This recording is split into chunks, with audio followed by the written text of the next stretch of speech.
So, drop lang ng parcel ngayon at ito na ngayon hinihintay ko yung vertically grip ko para sa FPC ko, foldable na carbine ko na 9mm. At yeah, kaya tingnan natin, install natin ngayon at super excited na ako kasi ito ang pinakalas na na parts para sa barrel ko. So sa rifle ko. So, kaya peace. Kalo, balik tayo ito ngayon. Okay, dumating na yung package. Ito na yung package natin. I-open natin. Unboxing natin na ngayon.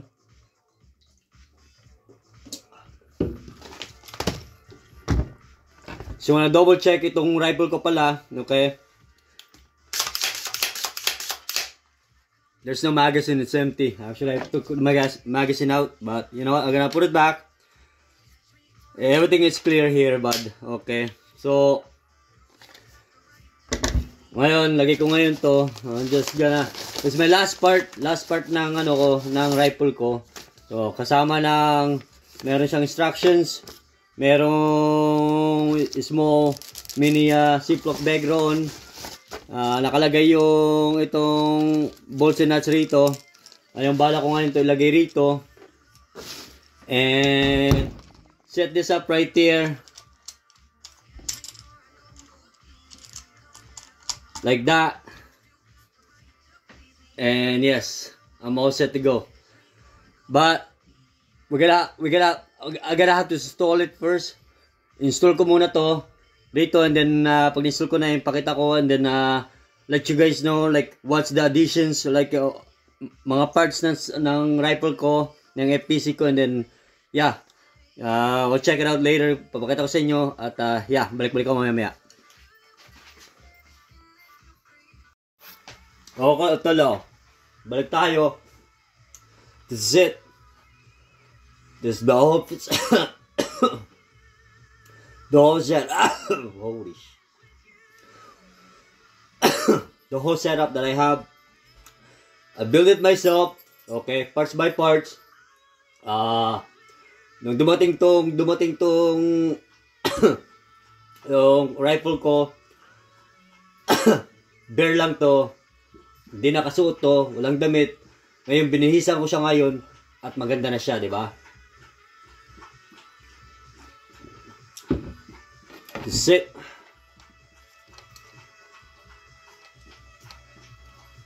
So, yeah. Yung additions ko rito, by the way, itong rifle pala, this is the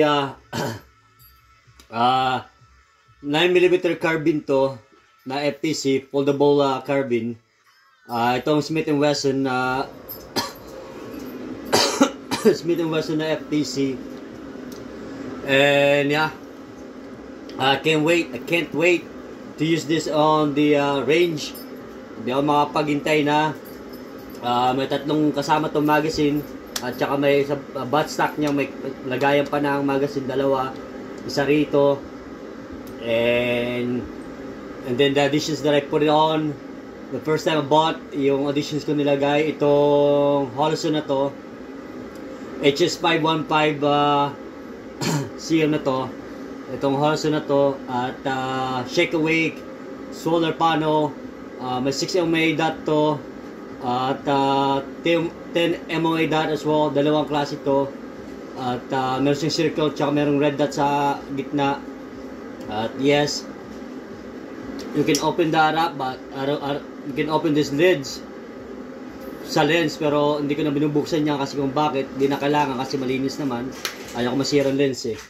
And then after that, naglagay naman ako ng muzzle device, muzzle brake. Brand ito Lockhart. That's a Lockhart L-Tac Talon 9mm muzzle brake.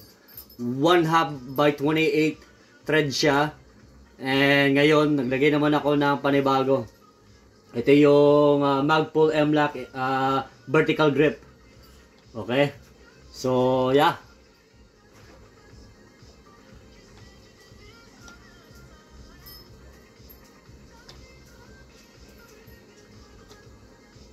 Kaya, yun lang.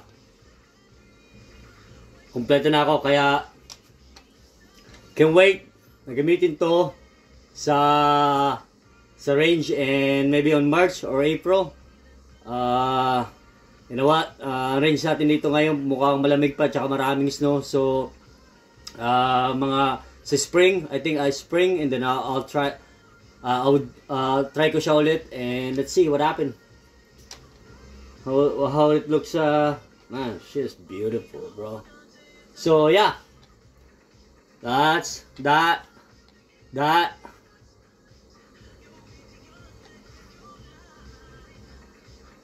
Okay. See you next time again. Peace, bro.